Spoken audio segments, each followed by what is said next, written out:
Alrighty, thank you everybody for tuning in to this, the 17th iteration of the Konoha Companion. And I'm Joshua, I'm your Konoha Companion, as always. And on this episode, we're going to be covering Season 1, Episode 17 of Naruto, entitled White Past, Hidden Ambition. And before we dive too deeply off into it, I want to give you a quick rundown of what happened on the previous episode in my own words. And so, to make it quick, Kakashi successfully defended the bridge builder from Zabuza, and Sasuke figured out how to stop Haku. Sasuke awakened his Sharingan and was forced into a situation where he had to sacrifice himself to save Naruto, and he is dead. Like, lifeless, Haku's given a speech about it type shit, like, it's for real. This emotional trauma and being in a state of emotional duress causes the Nine Tails chakra within him to awaken and leak out. The seal that holds it all in is effectively broken to a degree. The chakra was visible to the naked eye, and it formed a giant fox head above Naruto and then swirled into the sky. It's worth noting that chakra typically isn't visible to the naked eye. So like the blue stuff that we've been seeing as chakra is really just there to make sure that we understand where chakra's happening, but really that's an invisible force. Naruto underwent a slight transformation. His eyes became red with vertical slit pupils, and his hands grew larger and he grew claws. And the lines on his face became much more pronounced, almost whisker-esque, and he kind of took on the physical attributes of the nine-tailed fox as the nine-tailed fox chakra compelled him. He then went to attack Haku, and the episode ended. Right? And so that kind of wraps up episode 16, what happened, where we're at now. And so this episode starts a little ways back into that, where Naruto is holding Sasuke's lifeless body. And Haku is asking him, is this the first time you've seen a friend die in battle? It's the way of the shinobi. And Haku recedes into the mirror. And Naruto says to Haku, you're going to pay for this. And suddenly a ring of smoke forms around Naruto on the ground, which starts swirling and growing denser and more violent. And suddenly the smoke blasts away from Naruto, and it's revealed that there's like a swirling corkscrew of red chakra swirling around and above Naruto. At this point, the beat drops and Naruto looks up from Sasuke and his face has changed. He has markings on his cheek. They're almost like whiskers, and his eyes are red and his pupils are now vertical slits, and his teeth have gotten sharper and larger, and he exclaims, I'm gonna kill you. And Naruto growls and groans and he struggles with the Nine Tails chakra. And it zooms in on his face, and at that point the title slide comes in and Naruto reads White Past, Hidden Ambitions. It then takes us back to Naruto, and he's blasting everything away from him violently with this swirling chakra field that's emanating around him in every direction. This clearly shocks Haku, and Haku even remarks the bloodlust in his eyes. This is no longer a child. And Naruto lunges for Haku, who throws a Senbon at him, and Naruto yells and sends a wave of chakra at the needles and blasts them away, right? Like Haku threw needles at him, and Naruto literally just yelled and blasted them away. That's how powerful he is in this state. He can just yell and deflect your damn. He doesn't even need to catch it. He doesn't need to dodge it. He's just literally going to brute force with nothing but chakra energy. Knock that shit away, which is pretty incredible. This startles Haku, who manages to avoid Naruto's attack at the last second by transferring into another mirror, who then remarks, "His chakra grows stronger every second. I must strike now." And he suddenly appears in all of the mirrors. He draws his Senbon and attacks. And the attack lands directly, hitting Naruto in every direction, embedding the needles deeply in Naruto, right? All on his back, all over the place. Naruto yells and flexes and sends a wave of red chakra in every direction, blasting the Senbon out of him. And this is so violent that Haku has to shield his eyes, even while he's in the mirror. And while he's shielding his eyes, Naruto leaps and punches the mirror and shatters it. And it's wild that Naruto possesses that type of strength. Even the fireball jutsu had nothing on these mirrors, and he just shattered one into a million pieces with a single punch now that the Nine Tails chakra energy is effectively flowing. Haku leaps from one of the shards of glass from the shattered mirror, and he's got his kunai drawn, and he yells, "Now!" And he launches an attack, which Naruto dodges, and he goes off spinning, and Haku slams into the ground, and Naruto catches himself and kind of slides, and then he looks up at Haku and growls, and Haku remarks, "That's impossible." And he goes to recede into the safety of a mirror when suddenly Naruto grabs his arm. And Haku thinks, "Those eyes." And Naruto then flexes and screams, and a field of chakra swallows them both. And it's going to be interesting to see how the rest of that fight plays out. It's nuts that Naruto's so powerful in this point that he's just able to scream and flex and just create fields of energy that are so powerful that it's blasting shit away. I think that Haku is definitely awoken a giant in Naruto by taking out his one friend. It's a bad deal for those guys at this point. Bad deal for everybody, right? But definitely a bad deal for Haku and them. It's not trending in a great direction for those guys. It then takes us to Kakashi, who's thinking, could it be? The seal has been broken. No, it's been loosened, and a glimmer of the Nine Tails Fox's chakra has slipped through, but the seal still holds. Good, then maybe we still have a chance. And Kakashi then pulls a scroll out of his vest, undoes the seal on the scroll, throws the scroll in the air, runs his thumb through the blood on the wound that Zabuza gave him earlier. He catches the scroll, unfurls the scroll, and rubs the blood across the scroll horizontally and thinks to himself, just maybe. And he then yells, "Zabuza, I don't mean to spoil your fun. I know how you like to stretch these things out. But how about we put an end to this now? Come on, what do you say? We're both busy people." And this seems a little contradictory, right? I thought that Zabuza was known for killing people so fast they didn't even know they died, right? The silent killing technique. And so which is it? Is Zabuza an instant kill silent guy, or is he a long and drawn out talkative guy? And it seems like it's a long drawn out talkative guy. Whatever, he can't get you with the silent kill.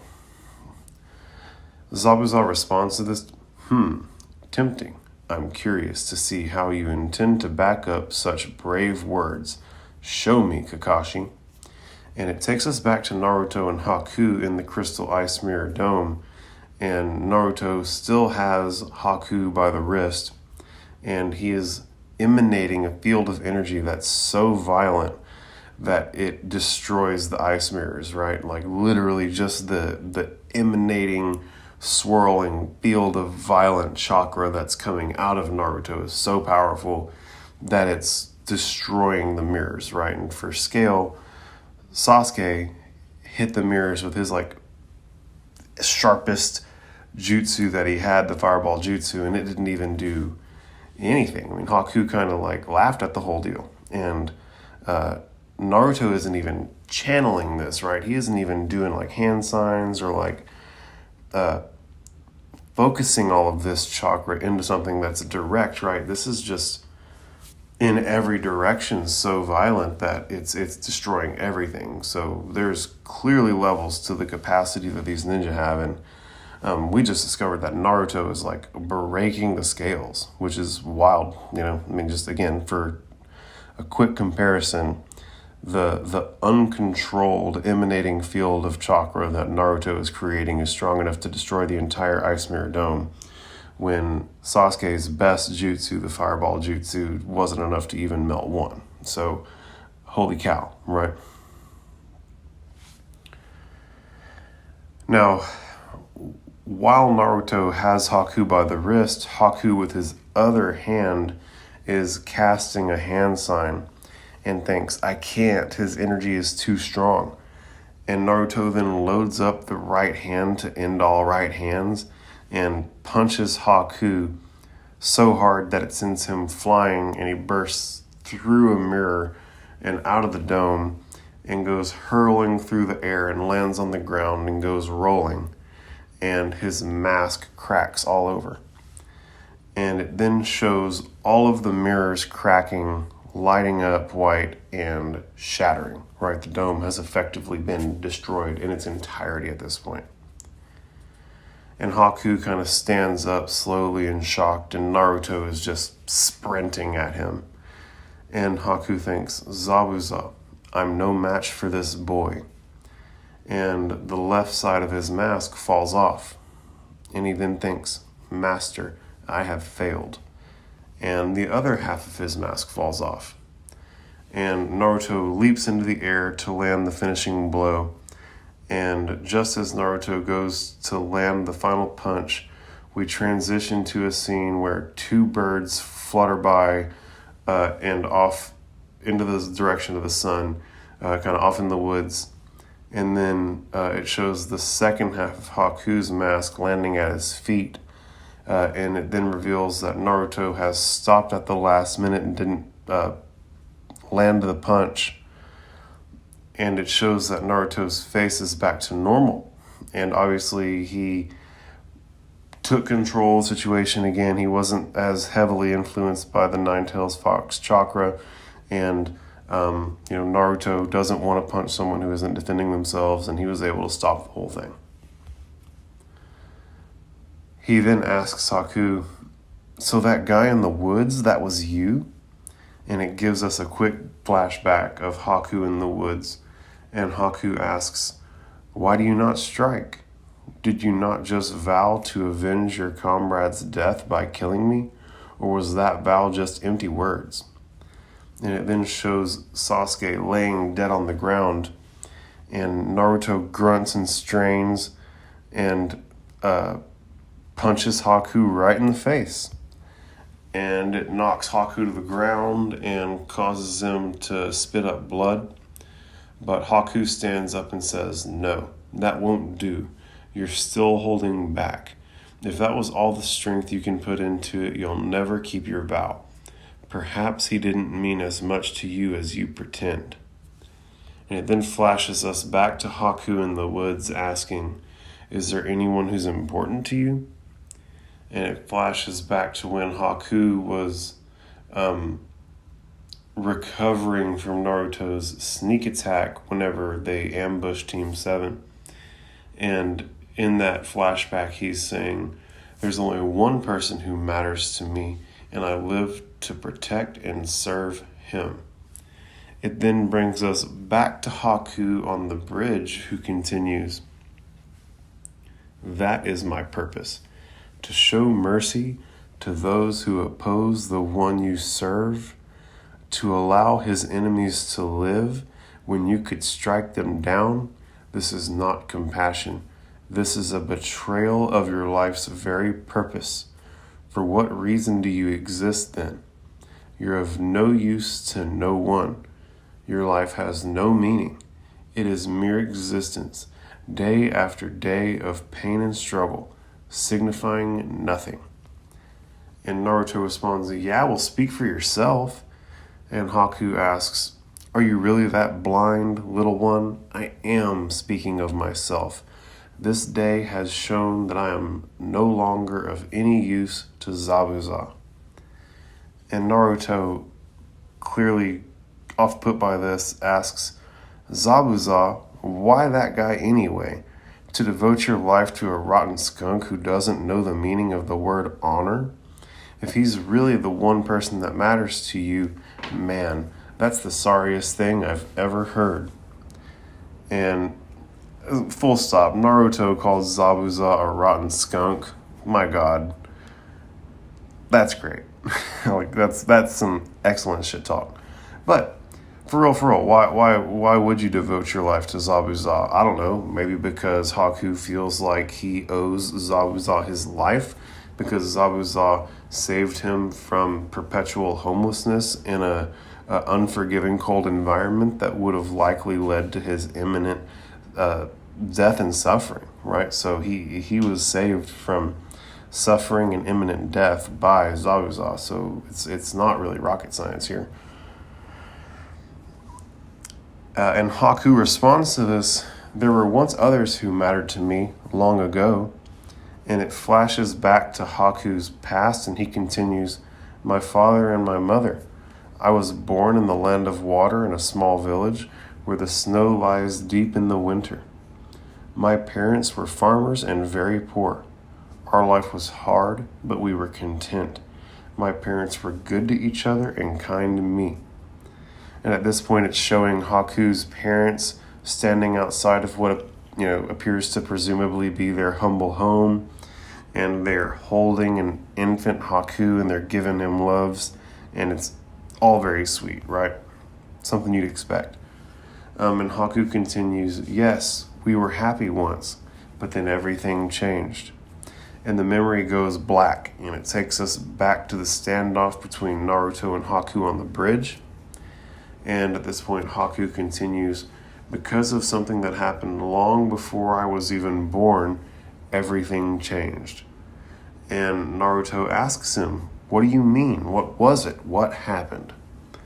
And Haku responds, it wasn't my doing. It is in the blood. And Naruto questions, the blood? So what was it? You said something happened that changed everything? And Haku raises his head and responds, it was my father who changed. He killed my mother and almost killed me. And this is obviously shocking news, right? Like, obviously he's a bad guy. You assume he's got some troubled shit going on from his past, but damn it, man. Haku's dad killed his mom and tried to kill him on some barbarian shit. Dang. At this point, it flashes back to Haku's homeland, and it's ablaze, right? And Haku continues, after years of suffering the horrors of civil war, the people of my land had come to fear and hate anyone who carried the Kekkei Genkai in their blood. And Naruto questions, a Kekkei Genkai? And Haku explains, the advanced bloodline trait of a clan. Its jutsu and abilities passed down from generation to generation. Because of their unique abilities, the clans were used as mercenaries. They fought in many battles and were much feared, but when the war was over, they were despised and shunned by the people who feared their presence would only bring more war and misfortune. So it was after the wars, these clans went into hiding, denying the bloodline trait that flowed in their veins, concealing their unique abilities, knowing that to be discovered meant certain death. If you had searched that boy's memories, referring to Sasuke here, I'm sure you would have found it there too. The cruelty of people, the fear of things they don't understand. For years, my mother was successful in hiding her bloodline trait. She met and fell in love with a simple farmer, and they were married. And after that, my mother thought she would lead a peaceful life, ordinary to the end of her days. It then flashes back to Haku, as a child, and he's playing with a sphere of water that he's created, and he's laughing and tells his mom, "Look what I can do." And his mom freezes in panic. She drops the article of clothing that she was about to hang on the clothesline. And Haku continues, smiling and laughing, "Look, isn't it beautiful?" And his mother frantically grabs his wrist, and this breaks the water sphere, and she tells him, "No, you can never, do you hear?" And she calls him a wicked child and beats his ass. And Haku obviously doesn't understand what's going on and is begging his mom to stop and is pleading that he doesn't understand. And his pleas become more and more frantic, and kind of everything escalates to the point that Haku's mom slaps him in the face. And this stops Haku, but she is obviously, everybody's traumatized at this point. And she immediately stops and tries to apologize repeatedly and calls Haku her darling. And it then reveals that Haku's father witnessed this entire thing transpire. And Haku remarks, "My father had seen, and so he knew our secret, my mother's and mine."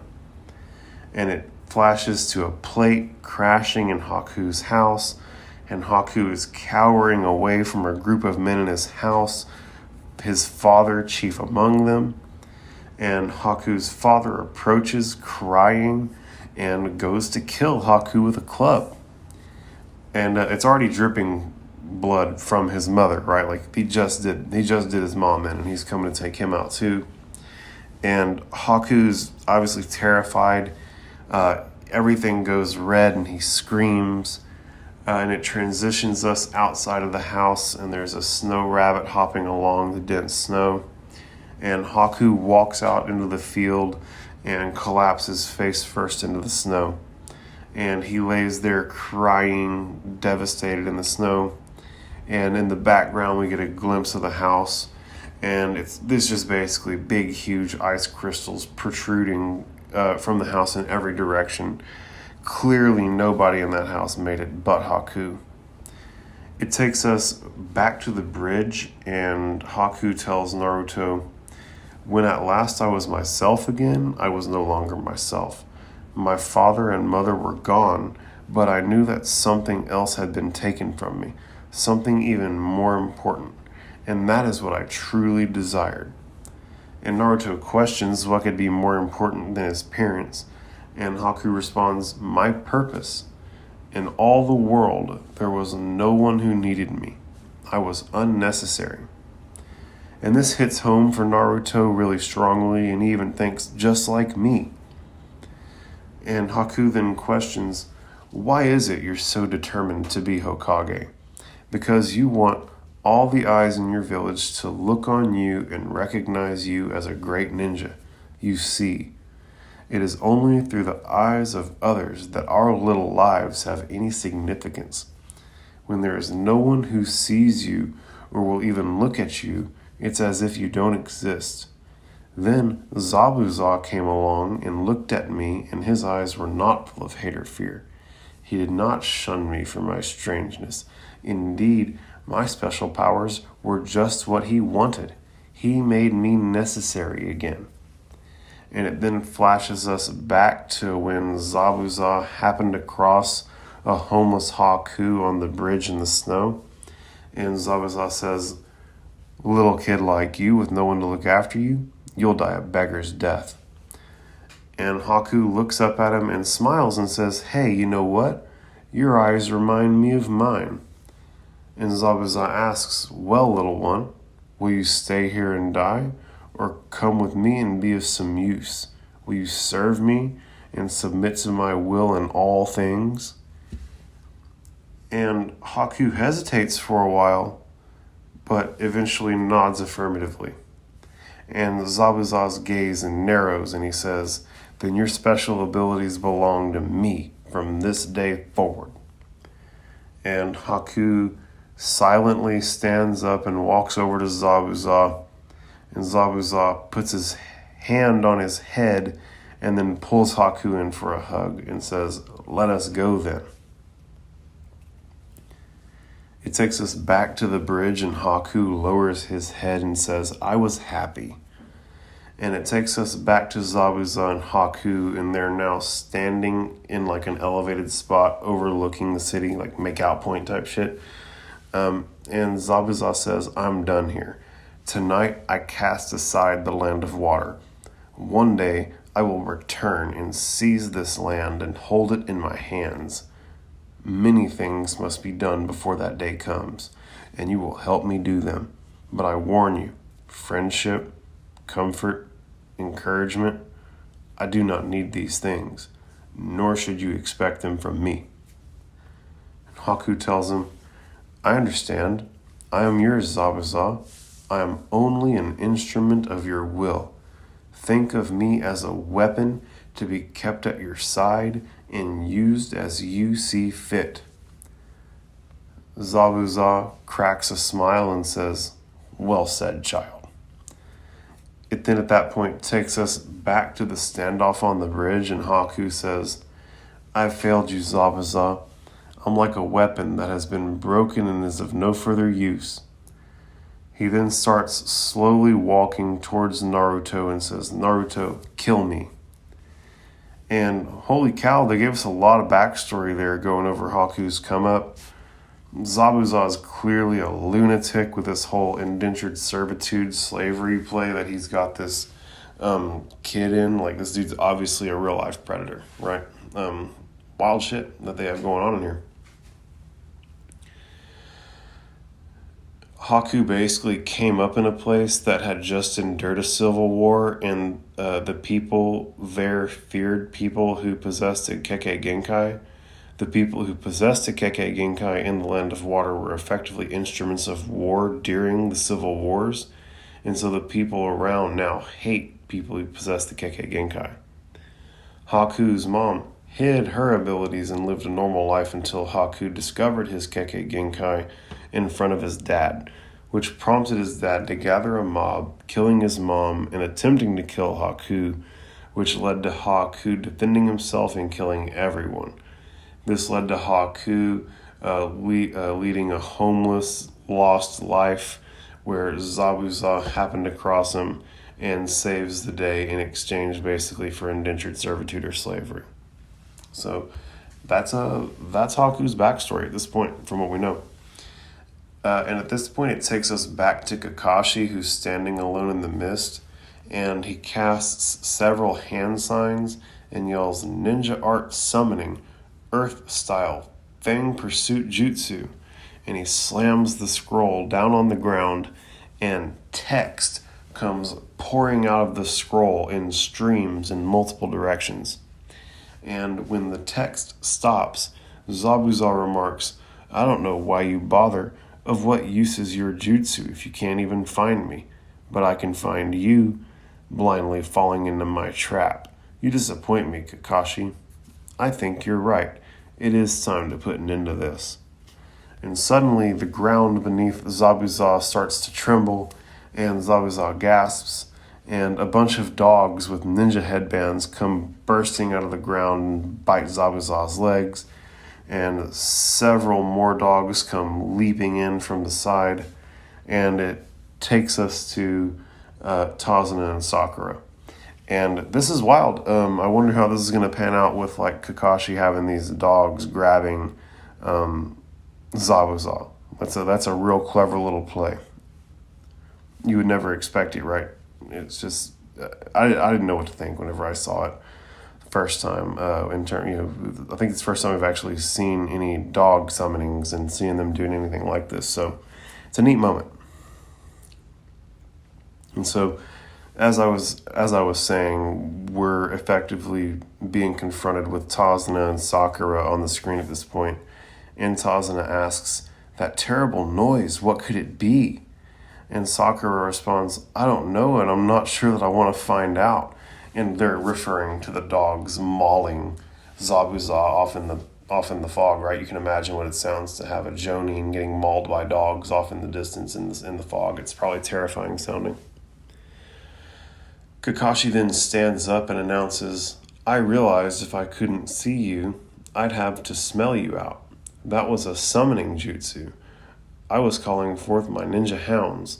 They can track a scent anywhere. And it shows Zabuza being bitten by about a dozen dogs of varying breeds everywhere. Big dog on his back biting his shoulder and neck. Little dogs on his arms, little dogs on his legs. I mean, he's hemmed up right now. And Kakashi then continues, when you attacked me, I let you get past my guard. I wanted you to cut me. You see, it's the smell of my blood on your blade that led them to you. Surprised? Looks like I wasn't the only one who was blind, falling into my trap. You disappoint me, Zabuza. Ah, the mist is finally clearing. And you know what I see? Your death. And this is wild, man. So whenever the fight first started between Kakashi and Zabuza, and Kakashi realized that Zabuza was going to attack Tazuna, and he got in just at the last minute to prevent Zabuza from actually killing Tazuna. He got cut right there, and as it turns out, that was a ploy from the very beginning.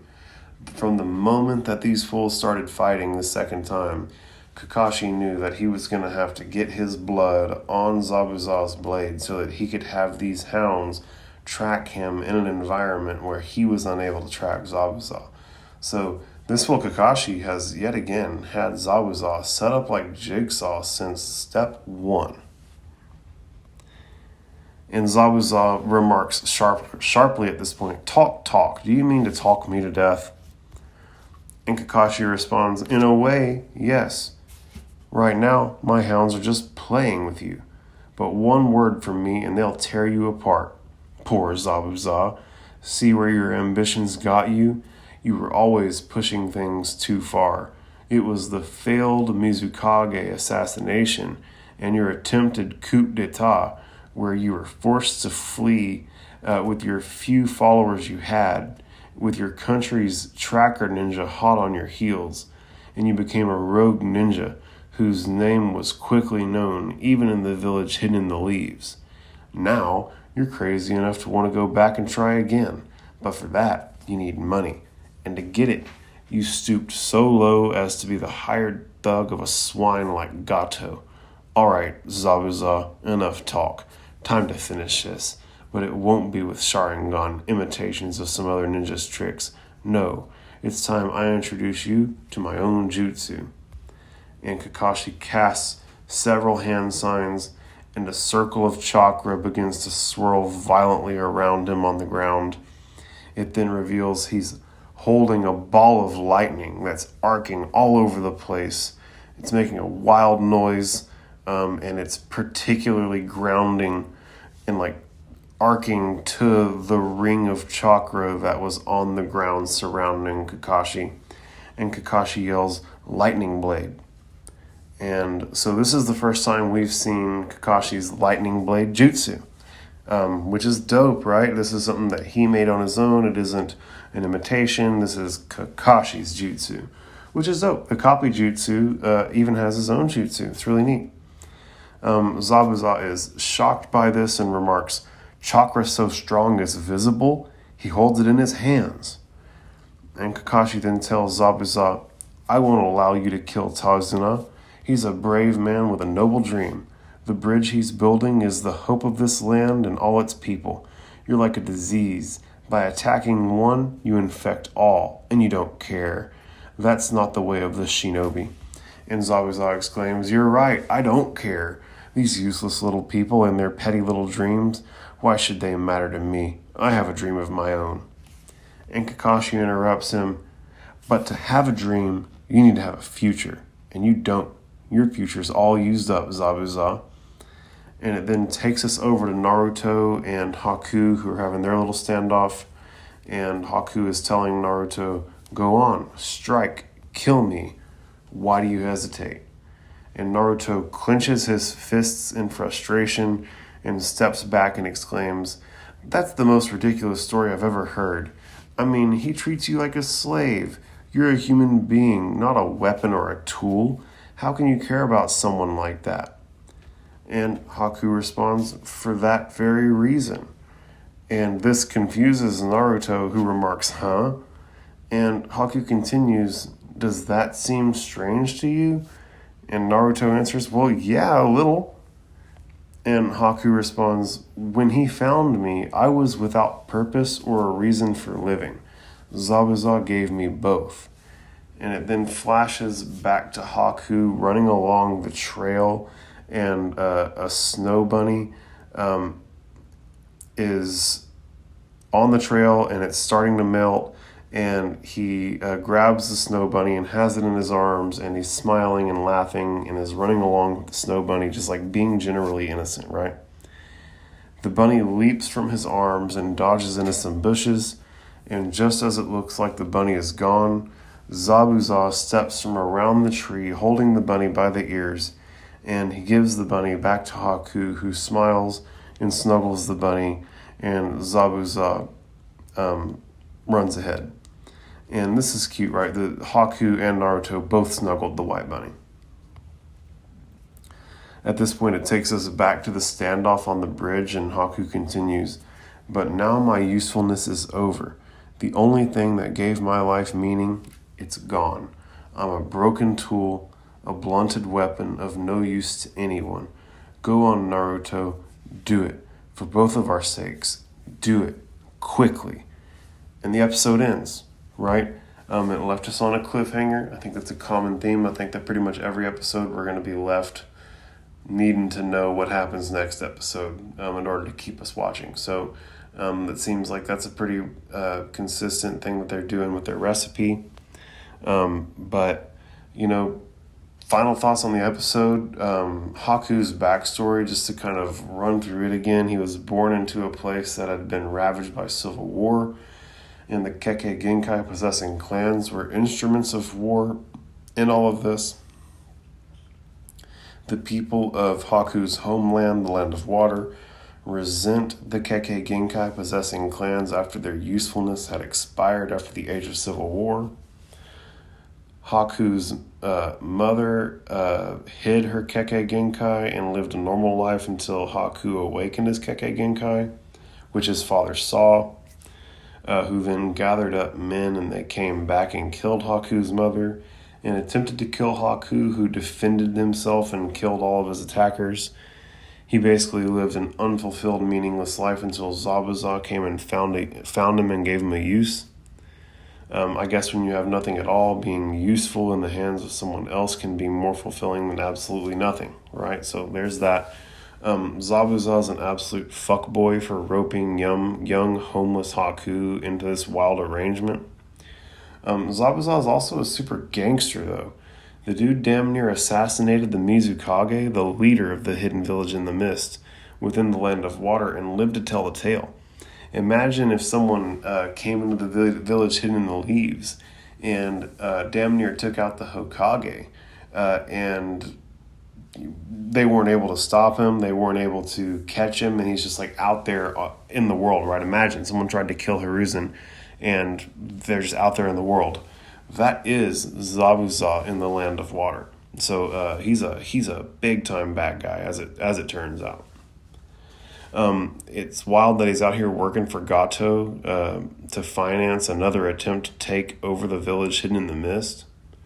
It was cool that Kakashi summoned dogs. That's badass. Who doesn't love a good dog? But it's also badass that Kakashi set this fool up like Jigsaw from the very first blow that was landed in their fight after they got ambushed on the bridge. So Kakashi is way, way, way out in front of all this stuff.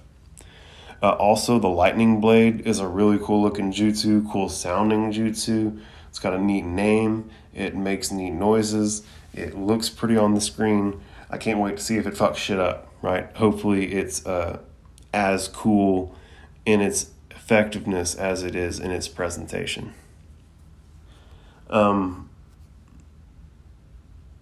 Zabuza tried to kill the Mizukage, which, to be fair, I think he tried to kill the guy who was running the village at the time when they were doing all the fucked up shit that Zabuza talked about earlier, right? The whole pitting the ninja trainees against one another stuff.